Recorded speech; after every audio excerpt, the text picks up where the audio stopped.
জন্ম থেকেই আমি তোমাকেই গুরুজন মানি। তুমি বাবা তুমি মা, তাই আমি আজীবন জানি। তবে কেন স্নেহের বাঁধন ভেঙে আজ হলো চুর চুর?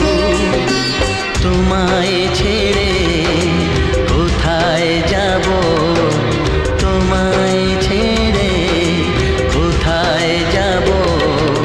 তুমি আমার প্রাণের ঠাকুর, না জেনে করেছি ভুল, ক্ষমা করো।